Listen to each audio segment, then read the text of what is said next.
ভাই দেখেন এবার ঘূর্ণিঝড়ের নামটা কি জানি ভাই? শক্তি ভাই, শক্তি ভাই শক্তি কি মারবে এখন? বাঙালি দুর্বল করে ফেলছে তো শক্তি। বাঙালি নিচে নেমে যাচ্ছে পুরো উদযাপন করতেছে, উদযাপন করতেছে। দেখেন পুরো মাথা থেকে মাথা পুরো চট্টগ্রামকে ব্যারিকেড দিয়ে রাখছে এই মানুষগুলা।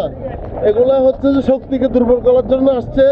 একসময় মানুষ নাকি ঘূর্ণিঝড় হলে ঘরে বসে থাকতো, ভয় পাইতো, বলতো যে অভাব ঘূর্ণিঝড় আসবে, শুকনো খাবার ঢুকাইতো। আর এরা বাইকে তেল ঢুকাই আসে এখানে ইয়া দেখার জন্য, গাড়িতে তেল গ্যাস ঢুকাই আসছে ঘূর্ণিঝড়। দেখেন দেখেন অনেক আপডেট হয়ে গেছে। চলেন আমরা একটু দেখি শক্তিকে কিভাবে আটকেছে ওরা। দেখেন এই যে দেখেন কিভাবে আটকেছে, দেখছেন শক্তি কিভাবে আসবে? পুরো শক্তিকে আটকে ফেলছে। শক্তি ঘূর্ণিঝড়কে পুরো বাঙালি দুর্বল করে ফেলছে, ব্যারিকেড দিয়ে ফেলছে পুরো।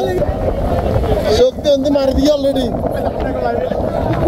শক্তি অলরেডি অন্তি মারি দিয়ে ভাই দিয়ে যা করে। শক্তি কখন আসবে? এতদিন মানুষ অপেক্ষা করতো যে কিভাবে আসবে, কিভাবে বাঁচবে, আর এখন অপেক্ষা করতে যে কিভাবে আসবে, তার কিভাবে তাড়াবে। আমি তো মনে করছি প্রথমে আমি পাগল মনে করছিলাম, এখানে আসছিলাম। না না, এখানে আমাদের থেকেও বড় বড় পাগল আছে।